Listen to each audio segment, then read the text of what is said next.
Hello all, welcome back to Consciousness Rising book readings. I hope you're still enjoying this End of All Evil book by Jeremy Locke. As I say, this is a very important book. It's now become extremely rare and hard to get hold of a physical copy. I have a PDF version, and it's because of the nature of what's in the book. It's basically describing natural law, which I'm going to do an actual proper video on at some point. But I'm going to continue now with the book. Chapter 4. Culture. Cultures are created to protect power structures. Culture is the enforcer of authority. Culture distorts principles in order to defend the authority of evil. Culture must convince you that it is not wrong when law subjugates your worth and destroys your freedom. Culture convinces people of this by perverting the concept of morality. Morality is liberty. Immorality is evil. The exercise and defense of freedom are moral. The destruction of freedom is immoral.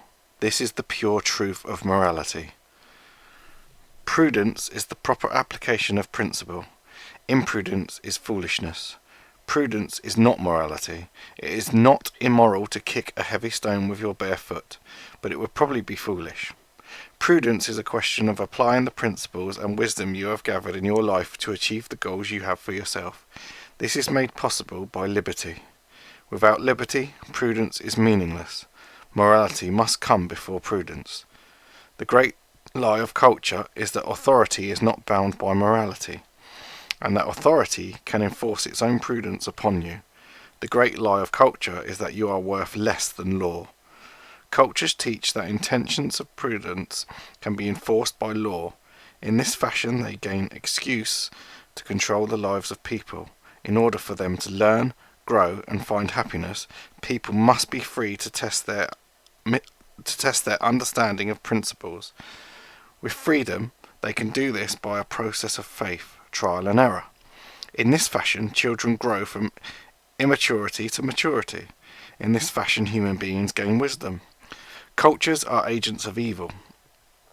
The objective of evil is the damnation of your ability to grow strong in wisdom. The objective of evil is the destruction of your worth.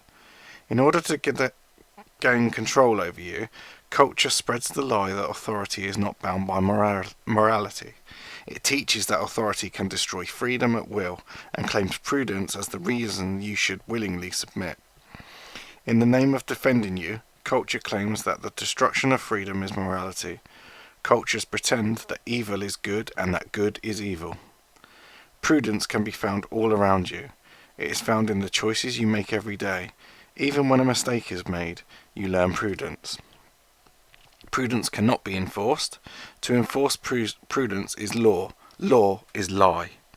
Without the freedom to choose, you cannot learn prudence. You cannot be happy. Morality can be found all around you. Wherever you find it, you will find joy. Wherever you find immorality, you will find misery. Culture enforces authority by destroying freedom with law. This is immorality. Control of speech. Speech is controlled by culture because speech advances wisdom. Human communication accelerates growth and learning on an exponential scale. People learn principles on their own through experimentation with their environment, but they learn far quicker when they are able to communicate their thoughts through speech. Speech is the single most powerful tool of humanity.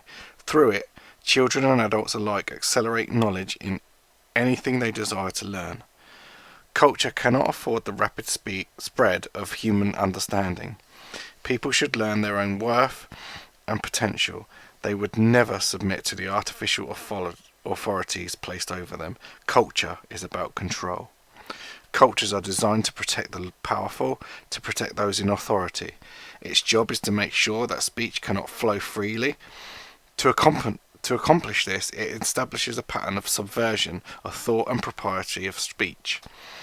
Authority is unquestionable. Culture first labels the questioning of authority as immoral.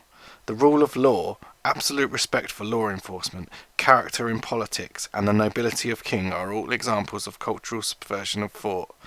Culture cannot allow people to question their allegiance to a specific law or a specific king or a specific system of authority. Instead, it teaches that these things are above question. It is never permitted to question the king, dictator, or democracy. In every culture ever devised, authority is supreme over humanity.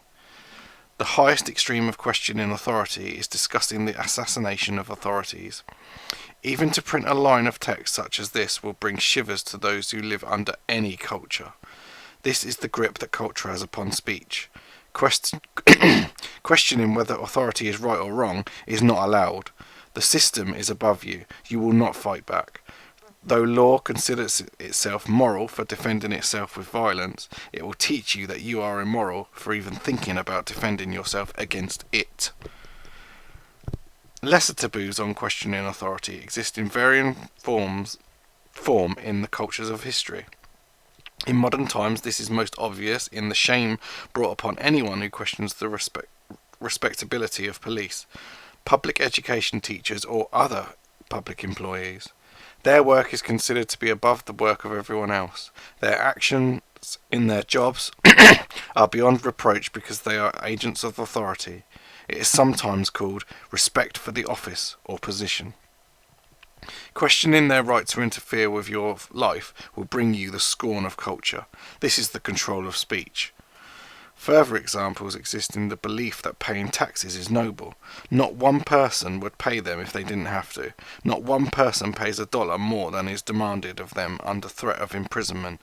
And yet throughout culture you hear people speak of the nobility of paying taxes. Taxpayer is the title given by those seeking legitimacy in political arguments. Culture teaches that good people are those who allow themselves to be extorted and controlled without thinking. Obedience to arbitrary law under the rule of law is labelled character. The more destructive a law is to humanity, the more praise of nobility culture will give to them who obey it. If authority is not questioned, if it is accepted as the proper ruler over man, slavery is the result.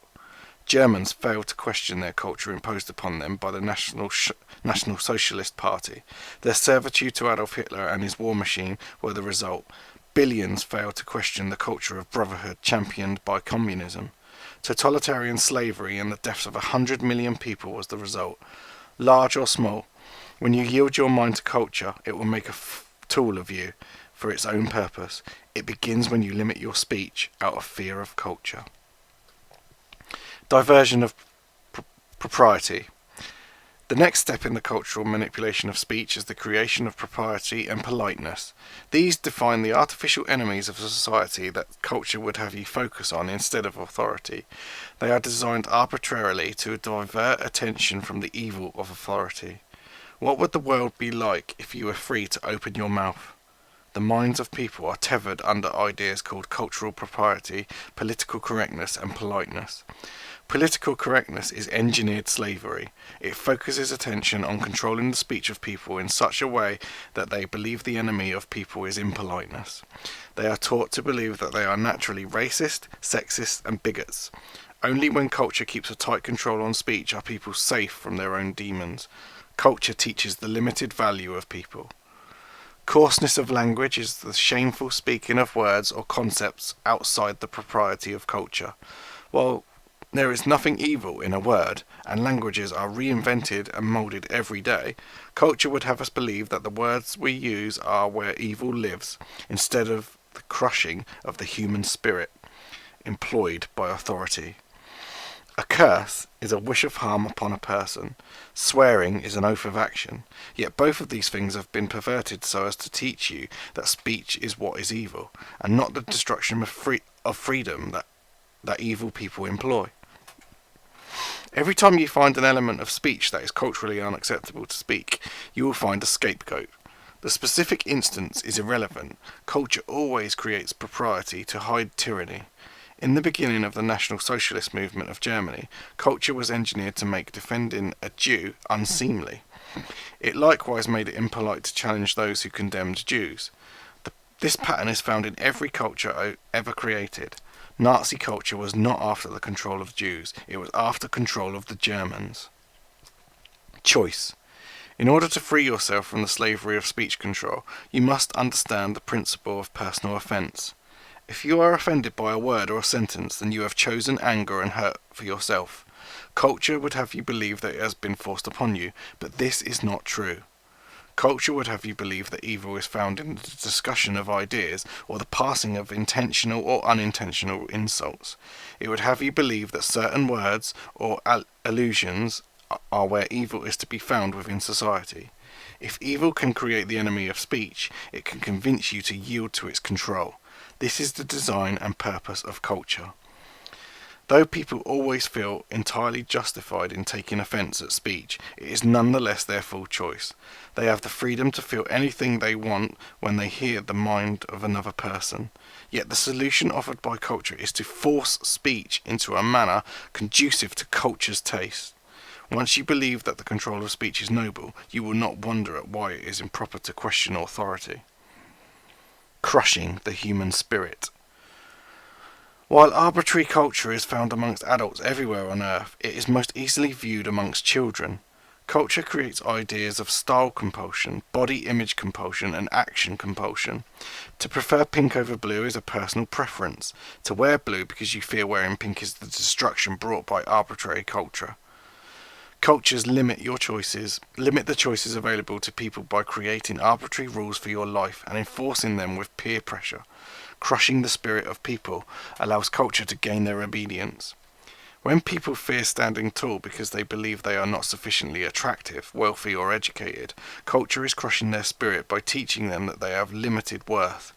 People who do not know their own value are easy to control. The pressures applied amongst children are a paradigm of the culture of more powerful evil.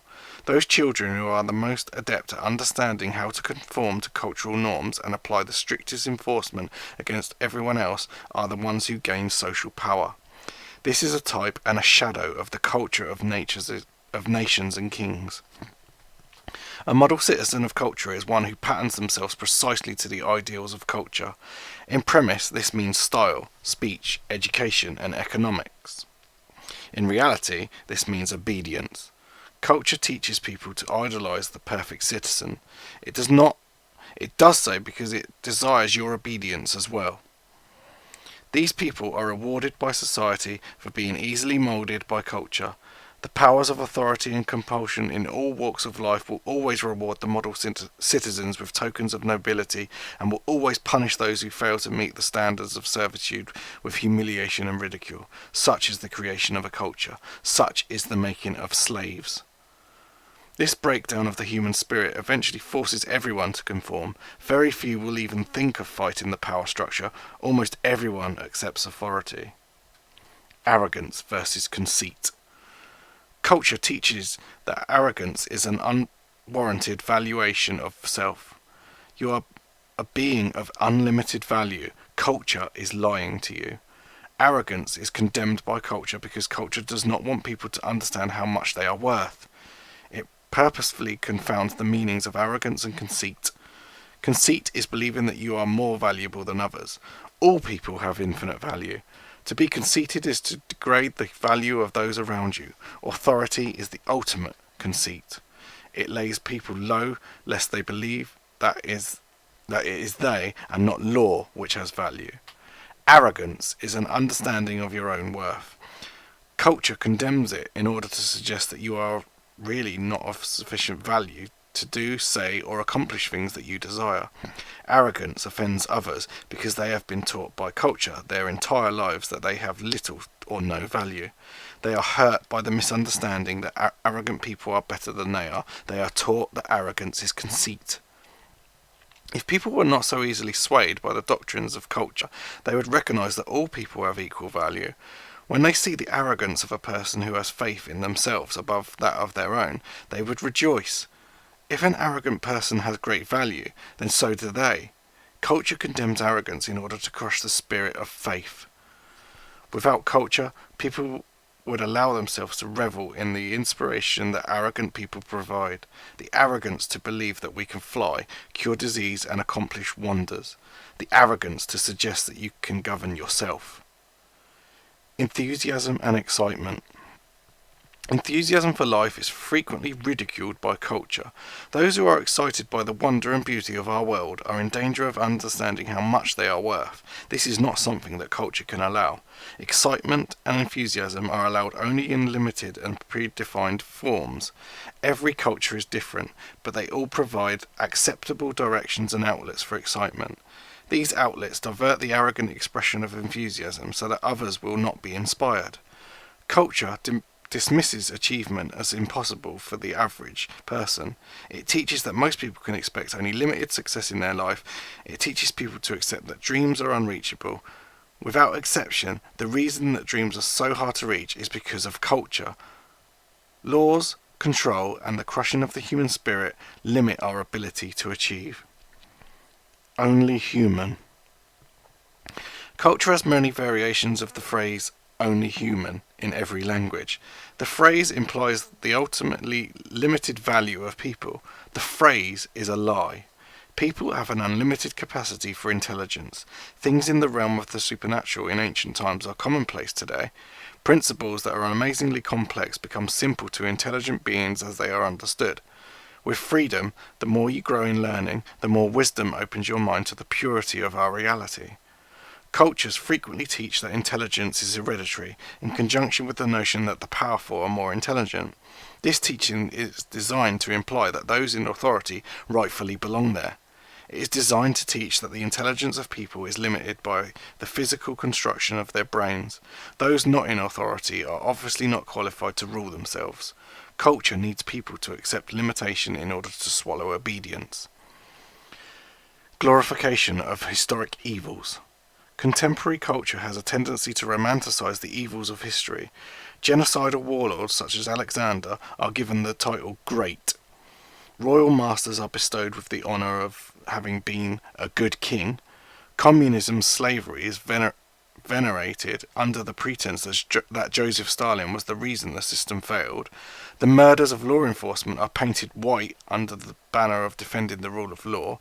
Bloodbaths are idealized in the loyalty of armies.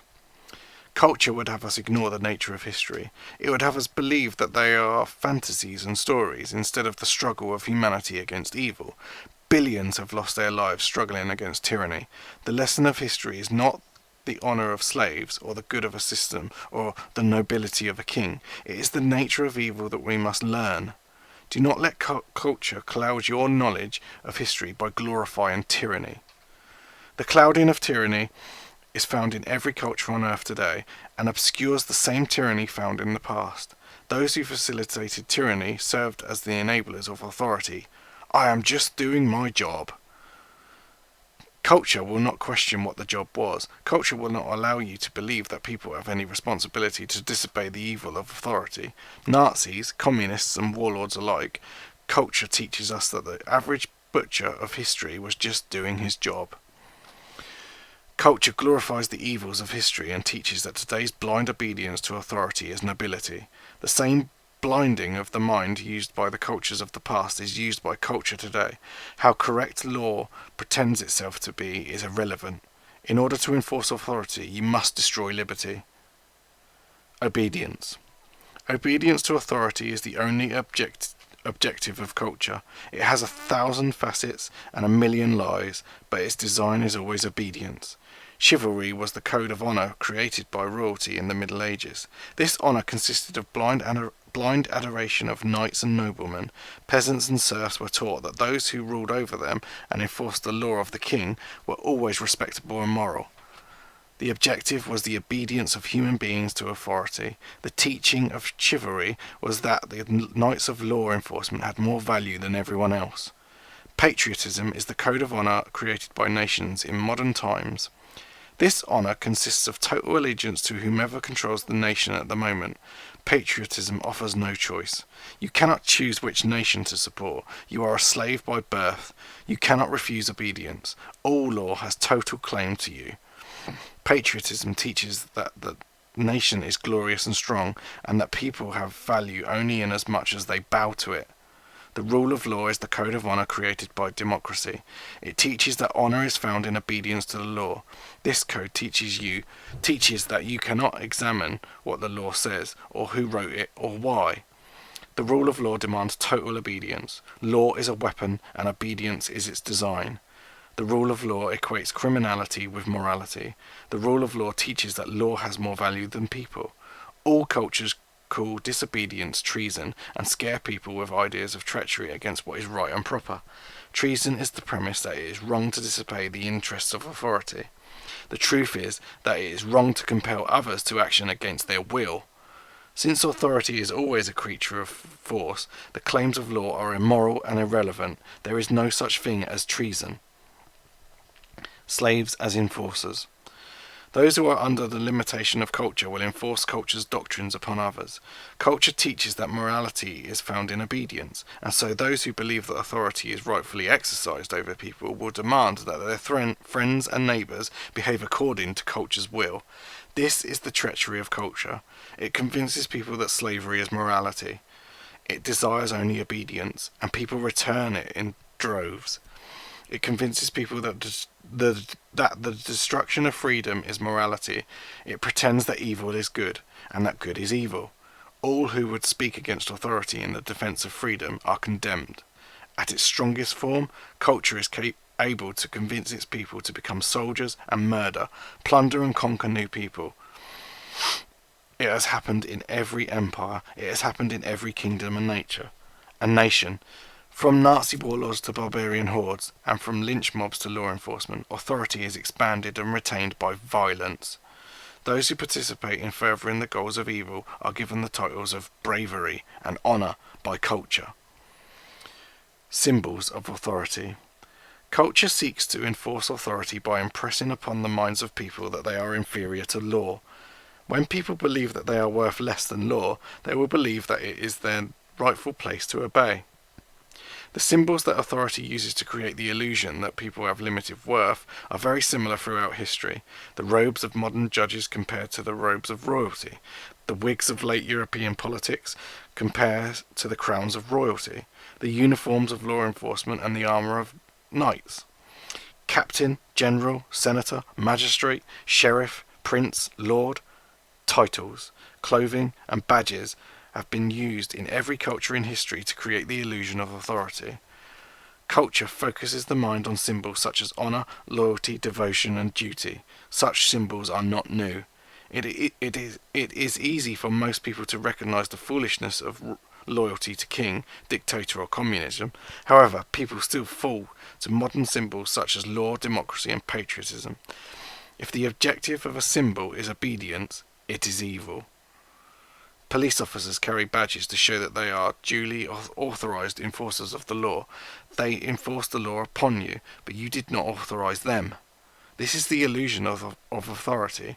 Culture hides tyranny behind the trappings of meaningless symbolism. It would have you believe that law is authorised to reign over you however it pleases. It hides the fact that only you can give that permission. Instead, it presumes permission by birthright or by the geometry of your location relative to its borders. It is an illusion.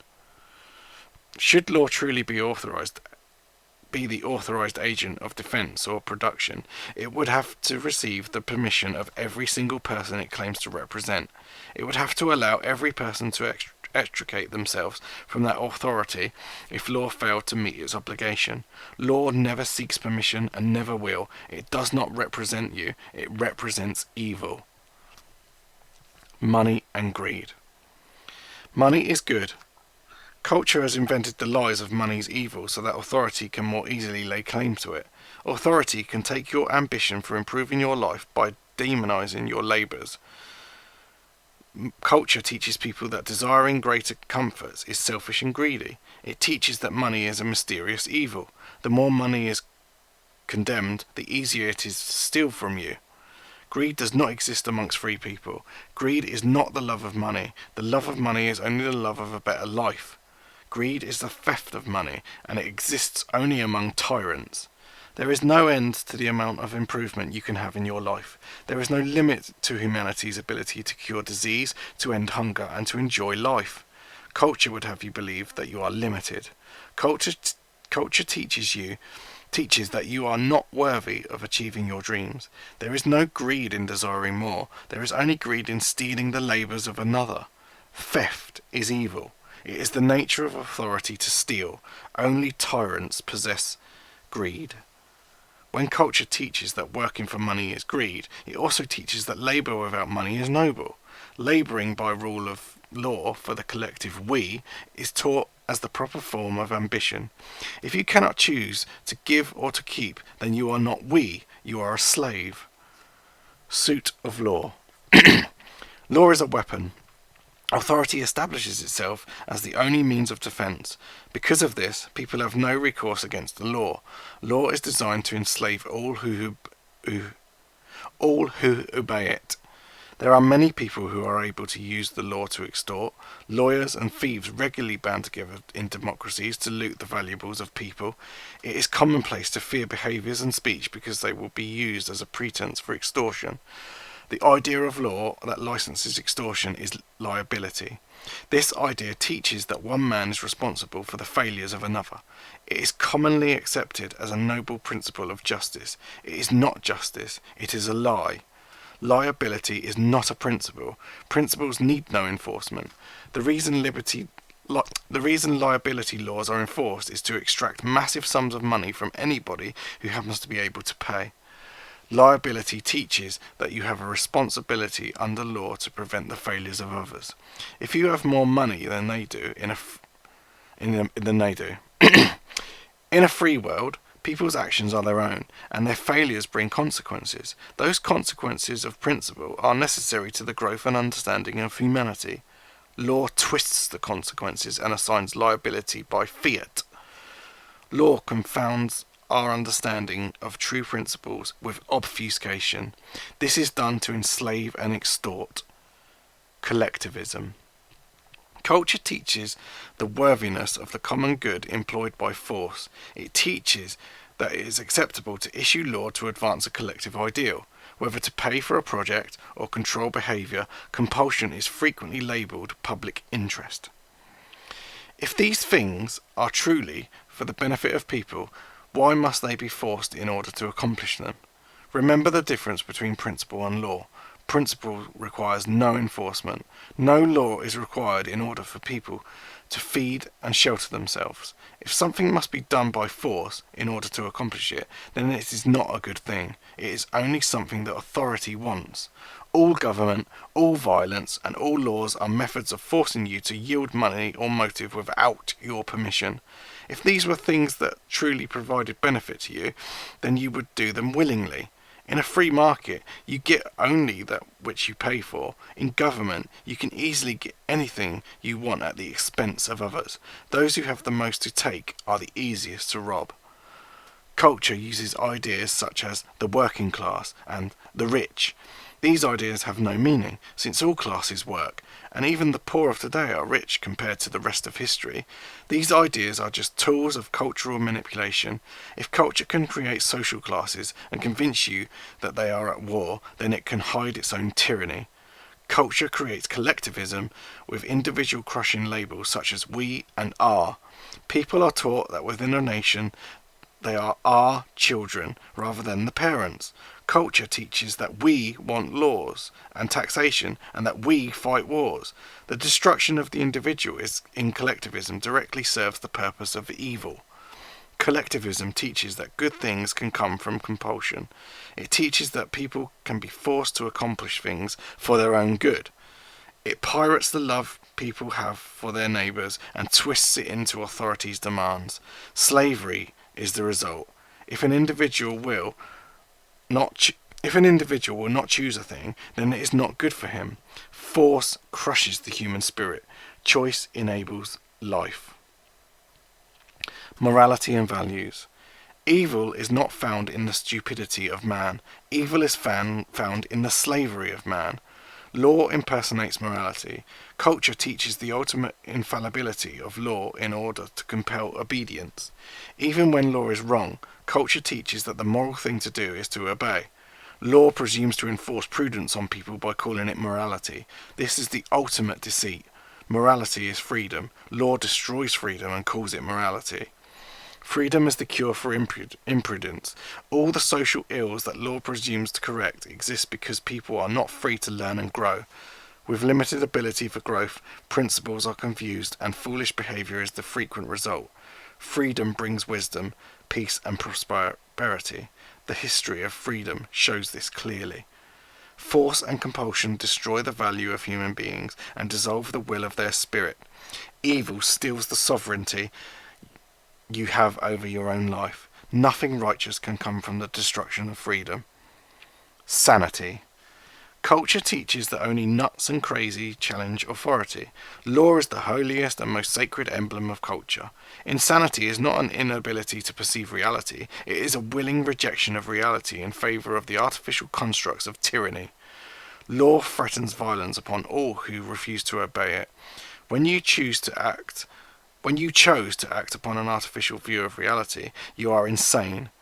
People obey law out of fear of death, until they can be properly cultured to accept the rule of law without question.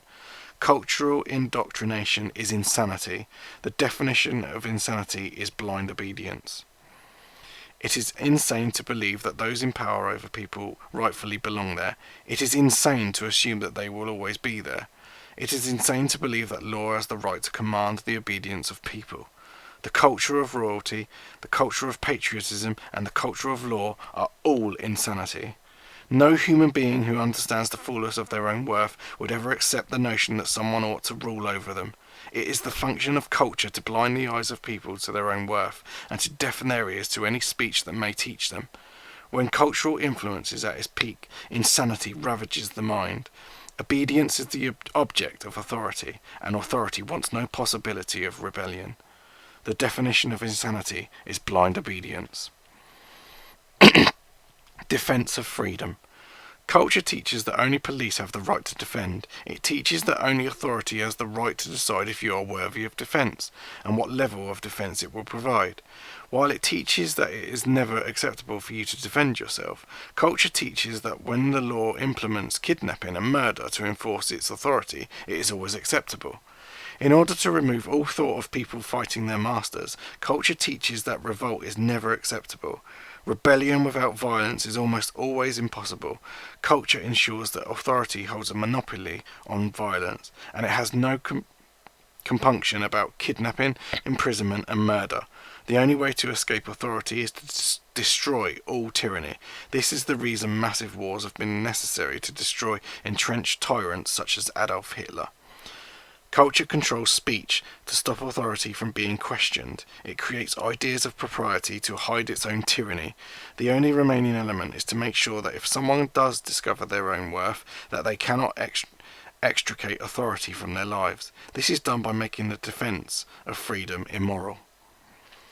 The price of freedom is blood. The reason for this is simple.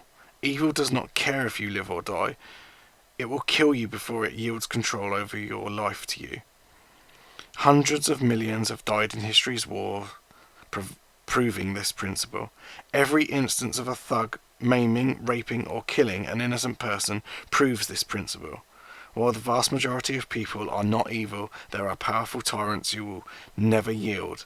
They are men who will scorch the earth in order to gain or maintain authority. The only way to end tyranny is to destroy every tyrant. The more the tyrants are allowed to work the devices of culture upon people, the harder tyranny is to extricate, and the more lives it will cost to do so.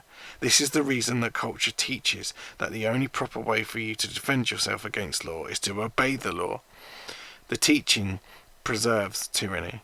100 million people have died at the hands of communists because so few were willing to ignore the law, and instead do what was right. Europe was nearly obliterated because so many people valued the law more than liberty.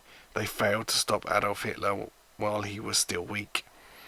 Removing the true nature of violence from news and relegating its understanding to the artificial violence of entertainment teaches people that there is safety in slavery.